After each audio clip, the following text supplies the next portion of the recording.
Để có 9 round thôi.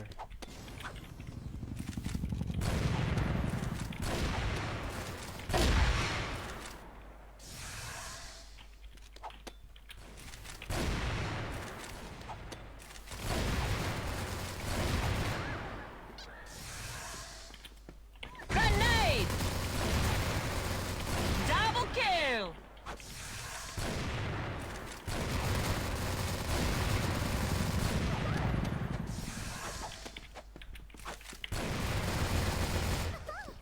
Vãi lìn cái khẩu búp bê này, nó bắn là đúng mấy viên chết luôn mẹ, vãi cả đái. Bắn tầm 2 viên chết bà nó con rôm. Sợ dã man. Ấy. Sợ không?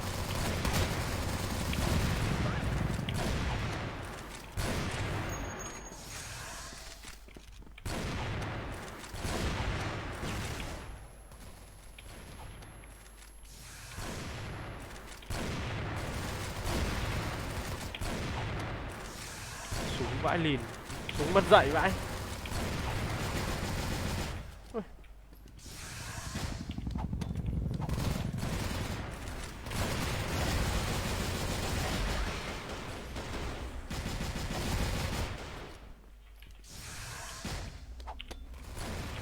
Flash bomb!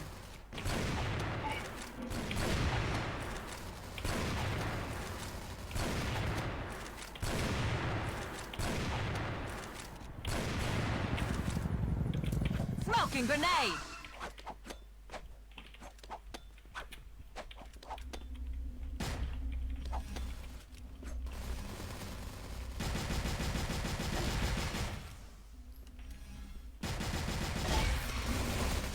Cái lìn. Đủ má. Sorry, Nguyen.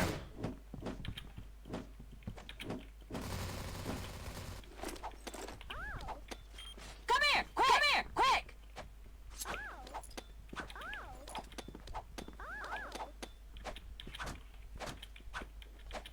10, 9, 8, 7, Smoking grenade! 5, 4, 3, 2, 1.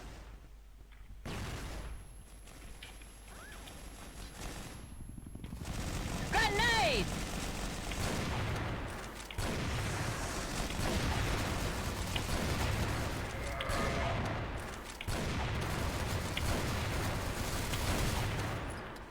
Flash bomb!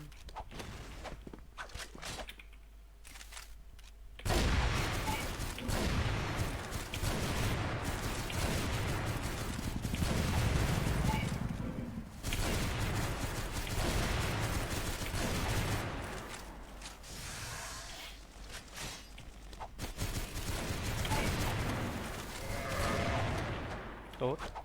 Cào chết thằng đấy đi. Đẹp.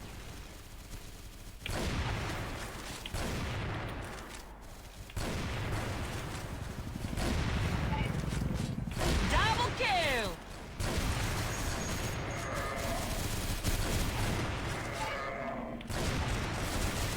Multi-kill!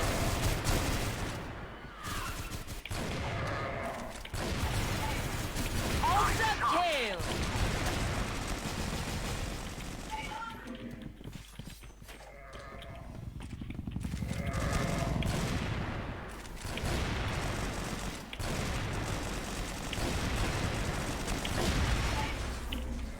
Chết tôi, chết tôi, chết tôi, chết tôi.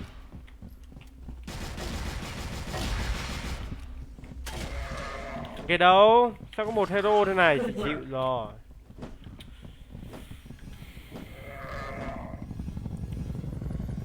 Chết tôi rồi.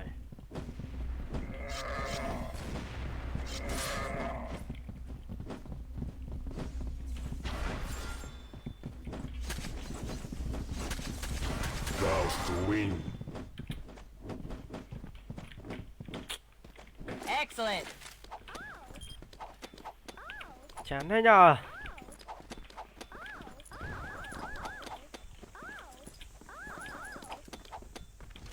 Ten, nine, eight, Smoking grenade! 6, 5, Fall. 3, 2, 1.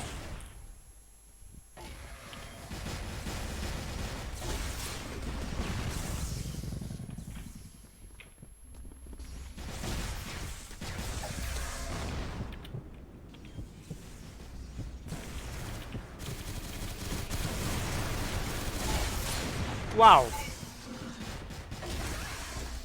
Amazing. Amazing.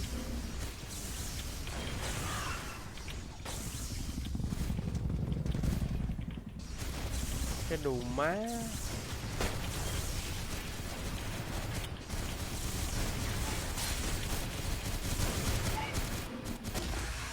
Cào được nhiều lắm ở đây.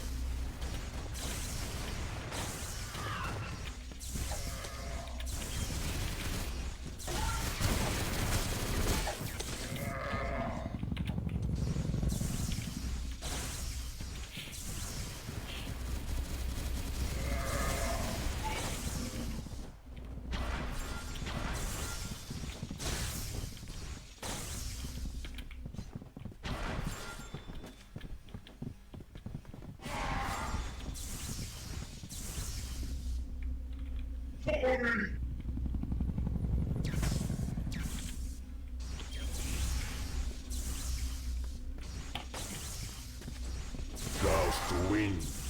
Niệm luôn.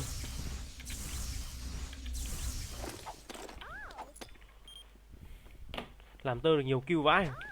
Được 20 mấy kill, 30 kill, gần 30 kill, 29 kill. Vãi thật. Excellent. 9, 7, 6, 5, 4, 3, Smoking grenade. 1.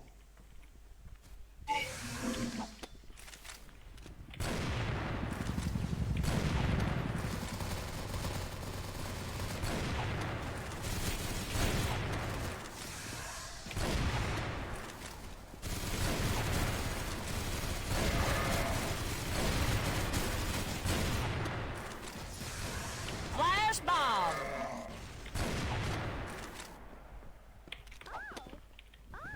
Không có rôm rồi.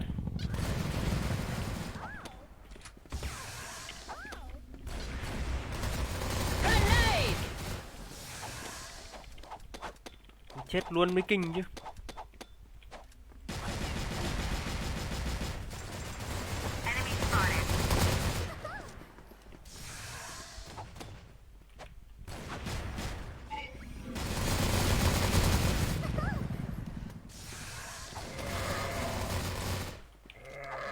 Vãi lìn hai cái thằng TMP kia.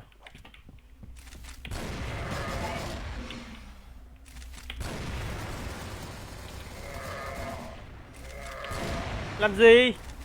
Làm gì?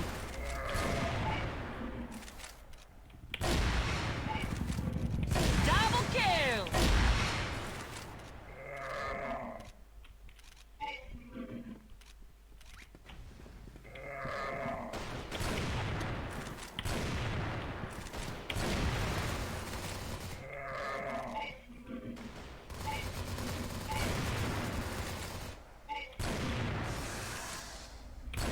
Ơ.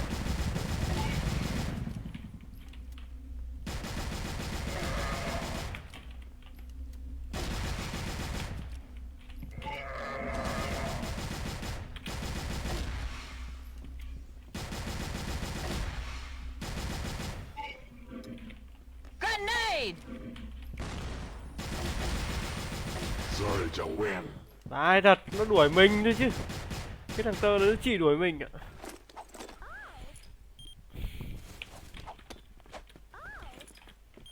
Lùa từ đầu đến cuối luôn. Sợ quá. 10, Hello mọi người. 9, Ăn cơm đi anh em ơi.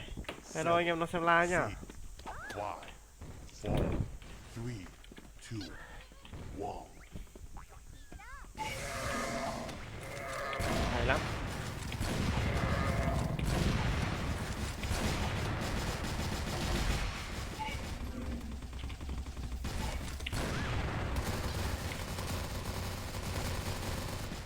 Grenade. Nhìn nó mày. Nhìn nó mày.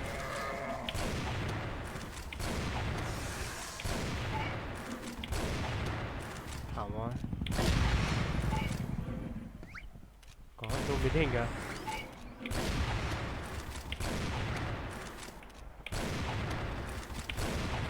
Double kill. Multi kill.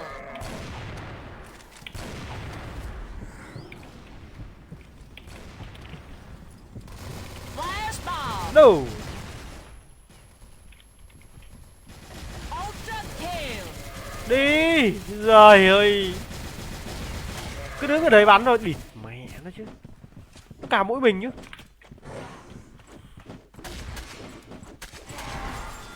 Vãi cả trưởng. Không biết đường chạy ạ.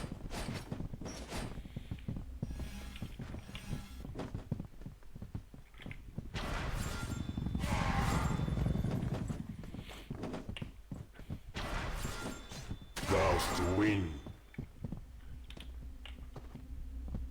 Chết nhanh đấy nhở. Trận này chết nhanh vậy.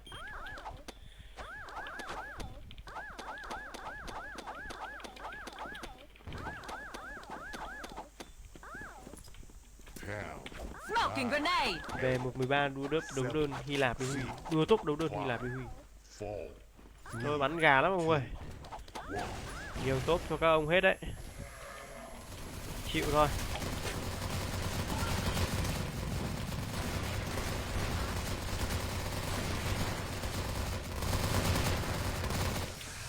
Mẹ nó bắn như là nhìn thấy bố nó ấy nhở. Bắn ác thế nhở. Vãi cả đái thật.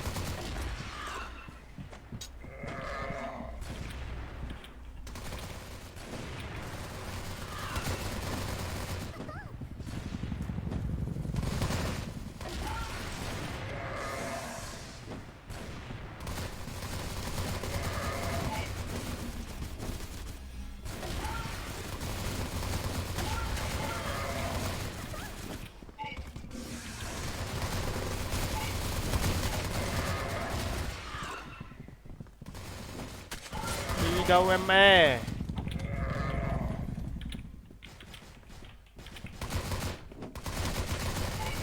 Thủ kìa.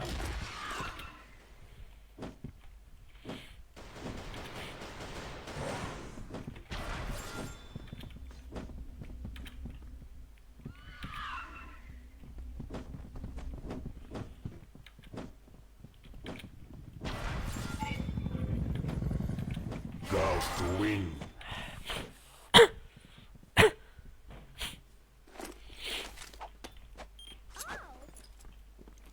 Smoking grenade.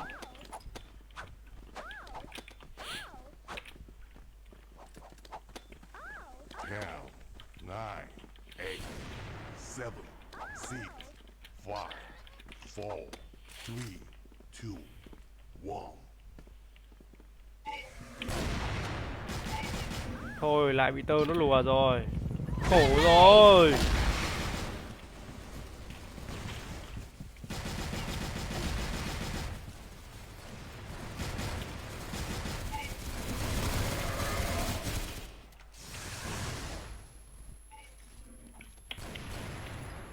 Ơ. Ô.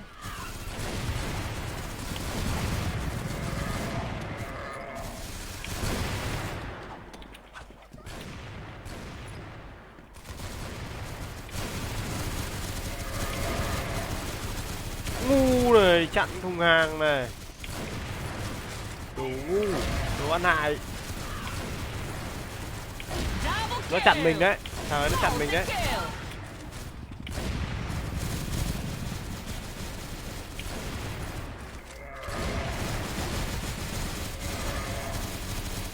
Tí kiểu dính one kích. Ultra kill.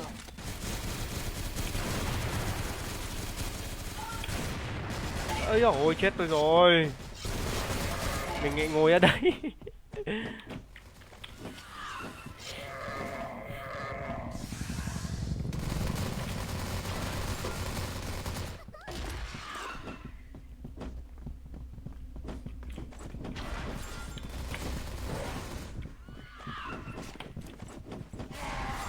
Chém thế mà không trúng.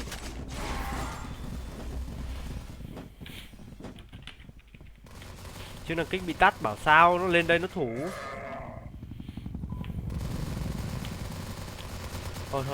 Thôi mấy bố này chịu rồi. Chơi thế thì chịu.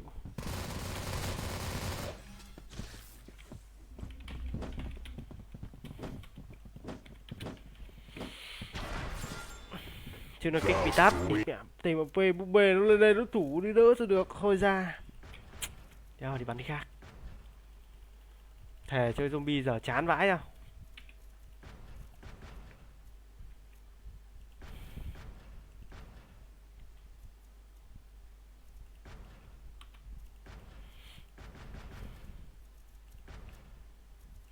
Hay là chả nhẽ tôi cũng cầm súng tôi săn.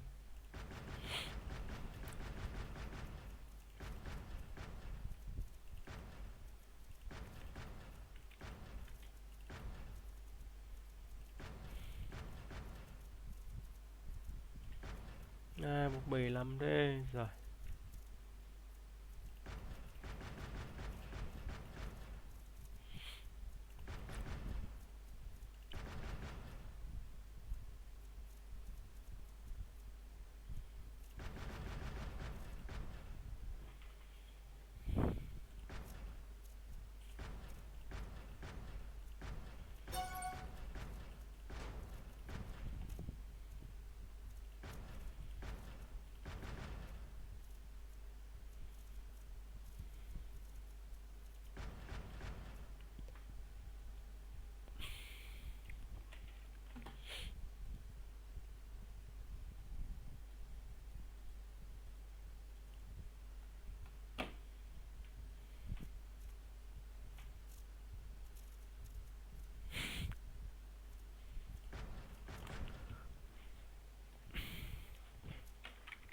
Chờ tí nhé mọi người.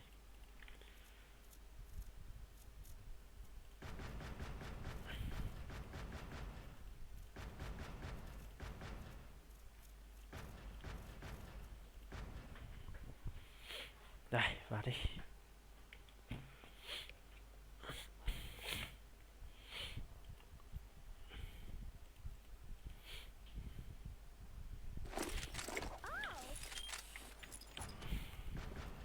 Lại đi theo tao hả mày?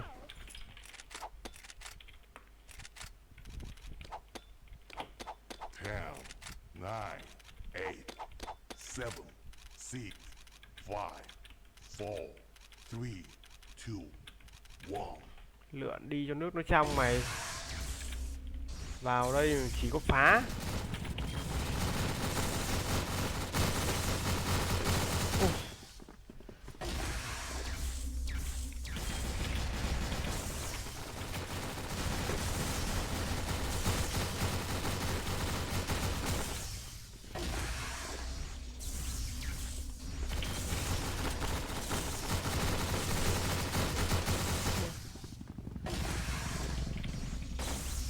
Vừa bắn đầu nó cho làm rôm rồi.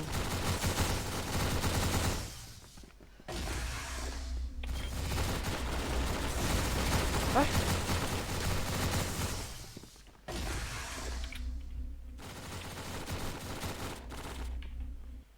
Noob.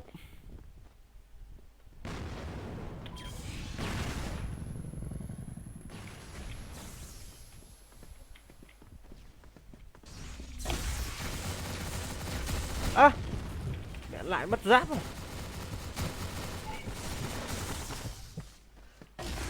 Ra cả nồi. Cào được cái thoát luôn. Trời thế đấy.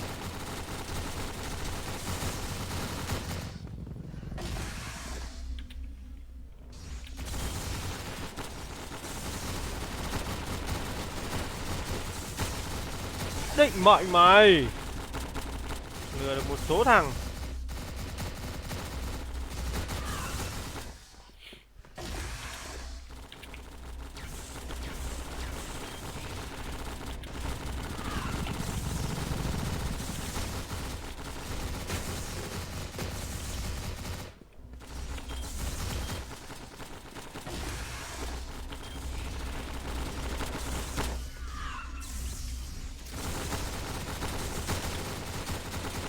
Thôi chịu.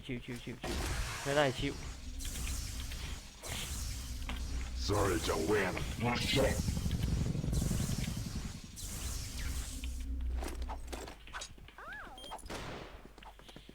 vào nano chơi đi bạn á. Không, mình không chơi nano bạn ơi. Bắn vui vui thôi.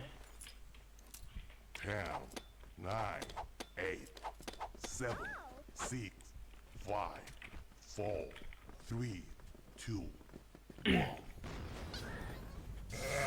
Grenade! Chạy đi kìa. Rồi à.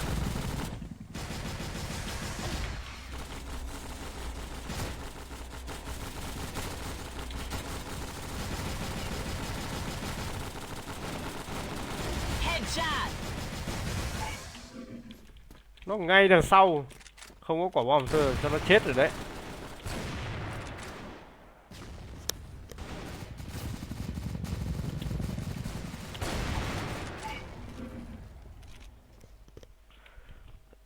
Chả thắng nhá.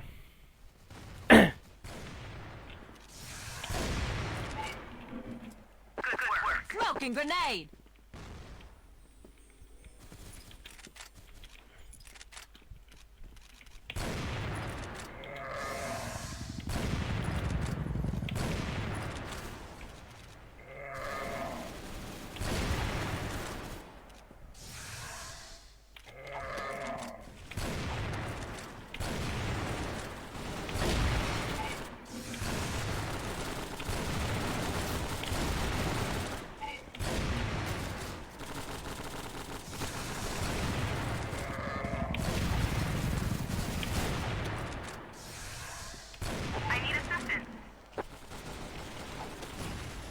Flash bomb!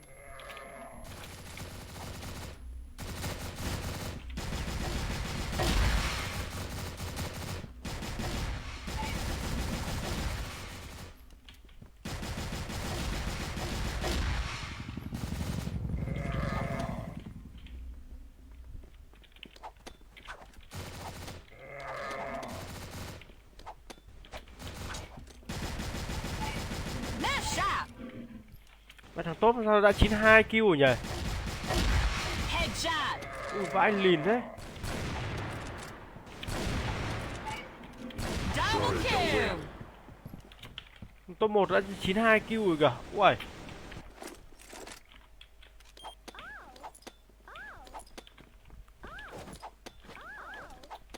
Nhanh thế nhờ, nó bắn TMP mà. Bảo sao? 9, 8, 7, 6, 5, 4, 3, 2, 1. Chả hiểu. Rồi.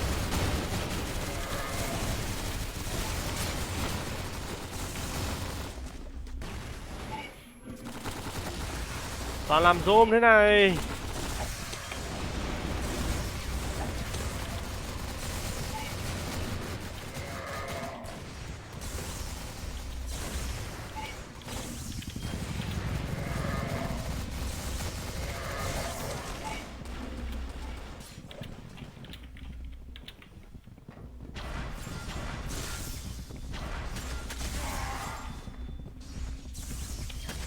Goes to win.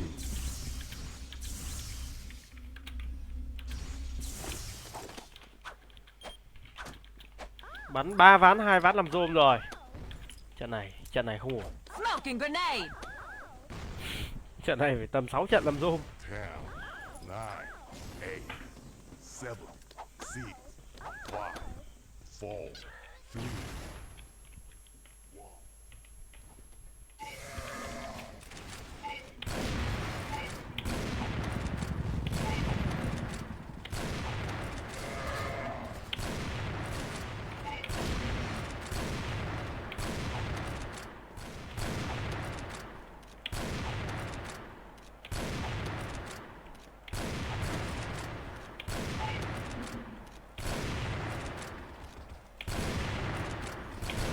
À, vô duyên thế nhờ, bắn thế không trúng.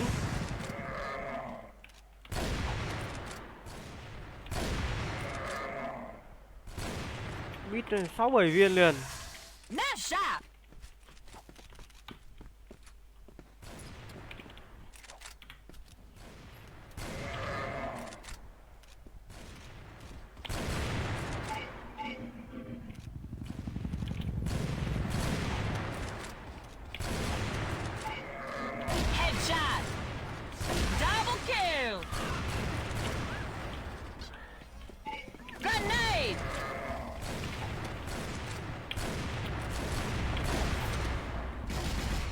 Chết tôi không cơ chứ.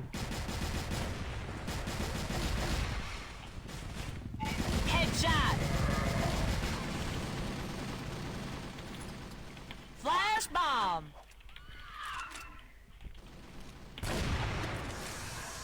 Double kill. Multi kill.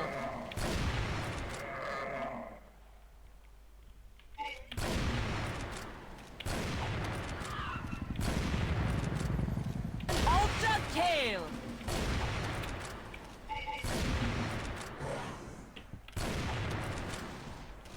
As I planned. Don't bother.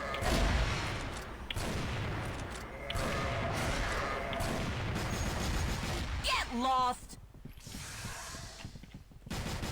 Sorry, Nguyen. Toàn trượt ạ, vãi cả nồi thật.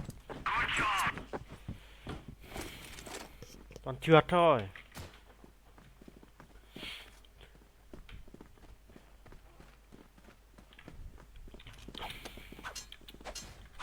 Ten, nine, eight, Khẩu súng này bắn súng khó quá. 5, 4, 3, 2, 1.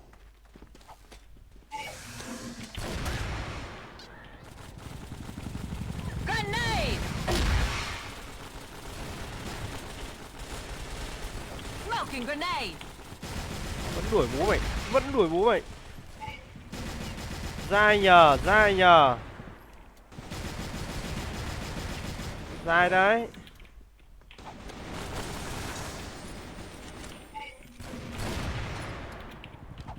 Toang. Toang, đủ má.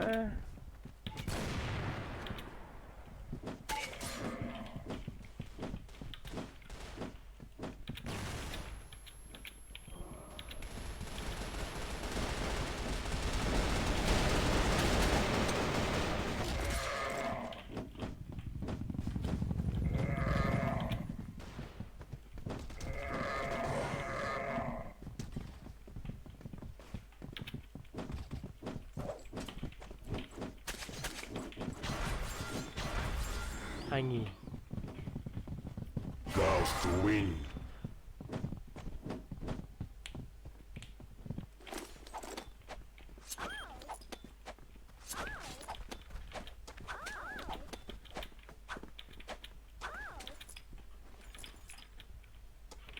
Ten, nine, eight, 6, 5, 4, 3, 1.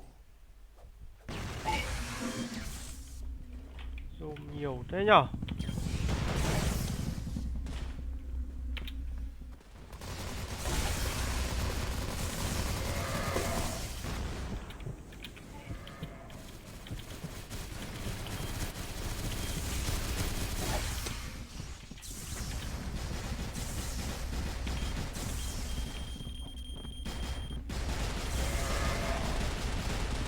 Hết hạn sử dụng.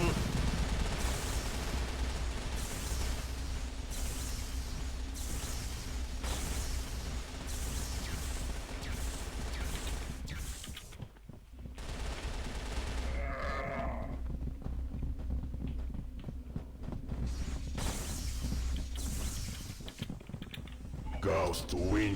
Thế mà không biến. Vãi.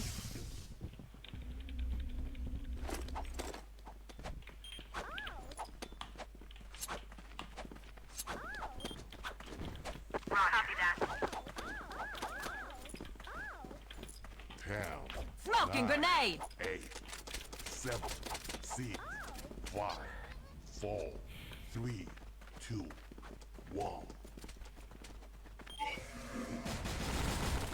Grenade!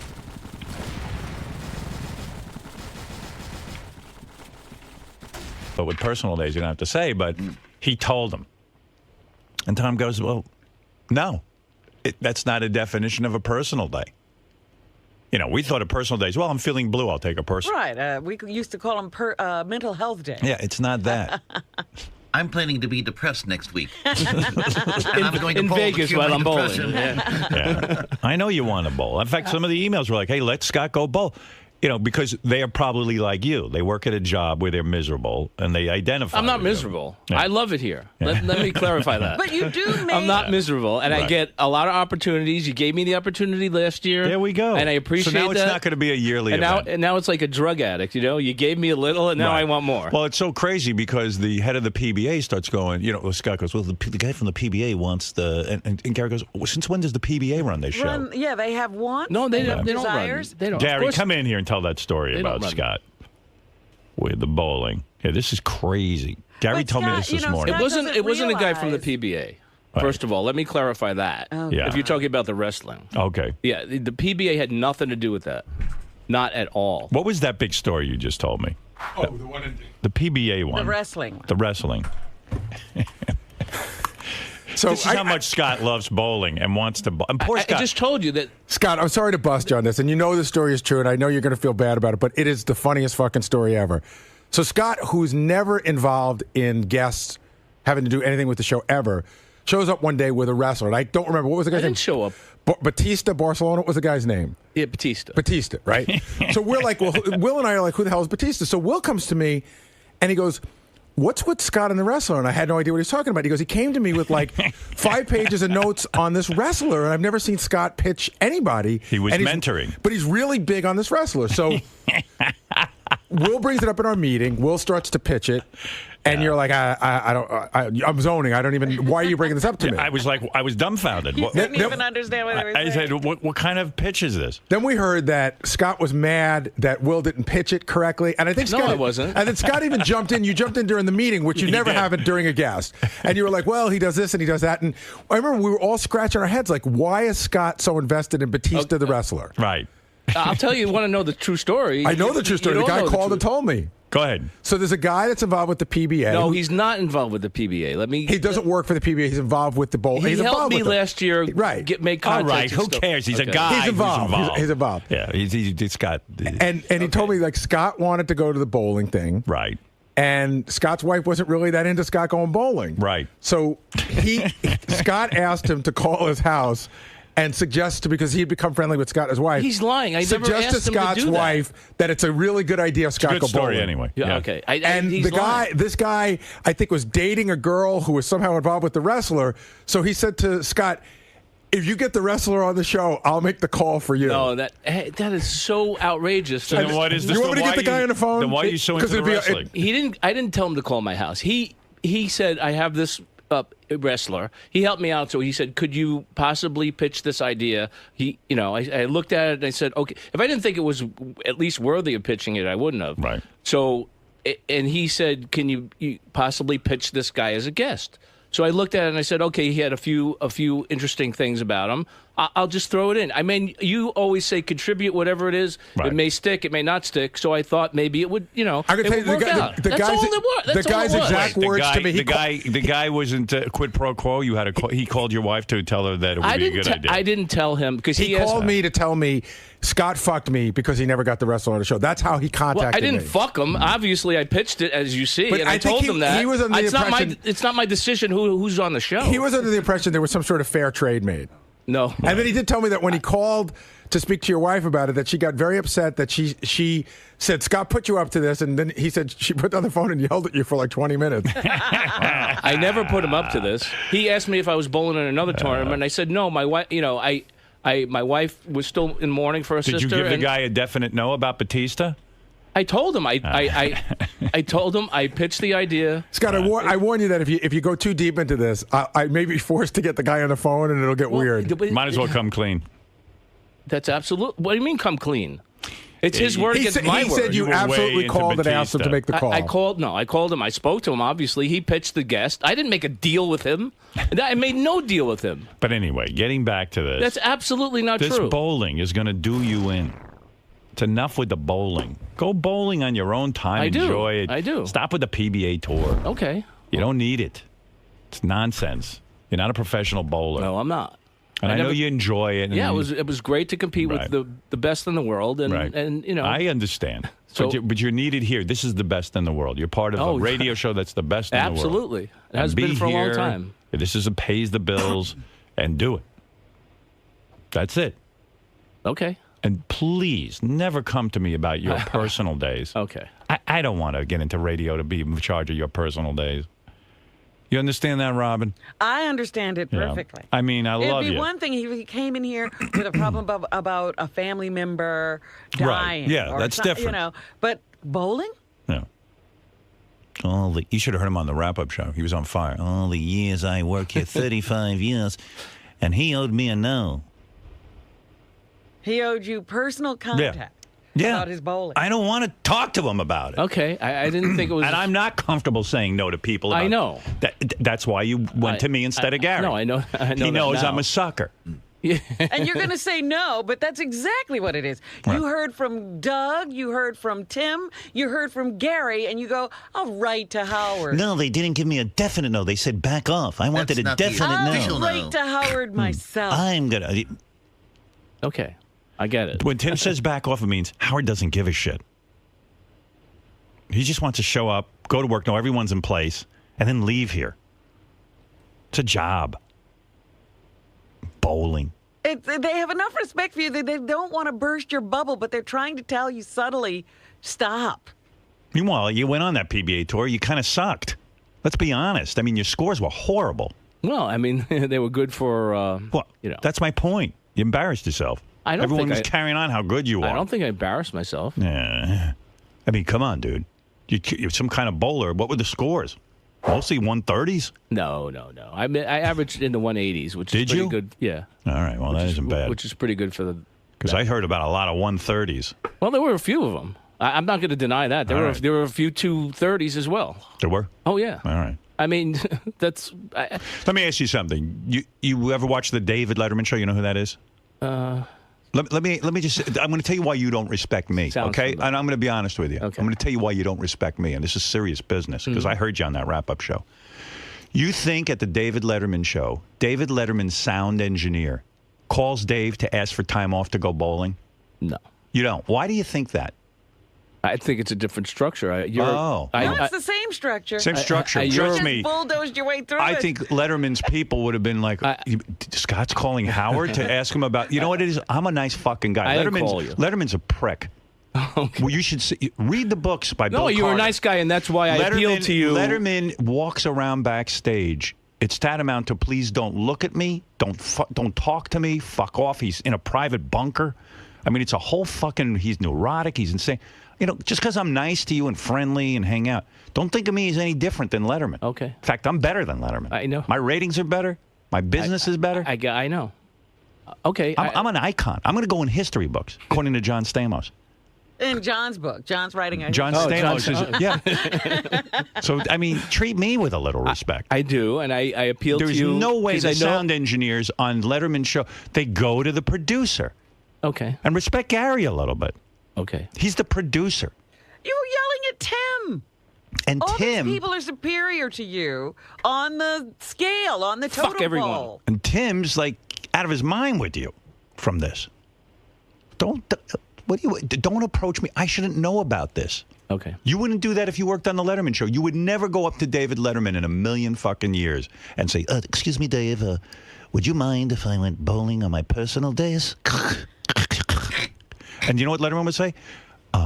Fire that fucking bald guy. I don't know his name. Who is that? Get him out Yeah, of here. yeah. And never let me see him again. That's what he would do. I'm not like that. And you know that about me. So you take advantage of me. I wasn't trying to take advantage. No, you are. That's exactly what I said you'd say. You'd say no, but you knew exactly what you were doing. Letterman was fucking girls who worked on the show, and they didn't have access to him. They couldn't ask him for personal days. He was fucking them, and they were afraid of him. That tells you what kind of guy Letterman is. He's out of his fucking mind, that guy. I'm not even fucking you, and you're asking me these things. But I'd be willing. If you could, You only have to If you would ask. fuck me on Tuesday, I'll go bowling on Thursday. yeah. And by the way, even if I gave you permission, you got to go. Then your wife's going to let you go bowl. She has no problem with it. She's fine with it. All right. She Oh, knows tell her him place. he's bowling without pay. Right. Scott, is it true you're bowling without pay?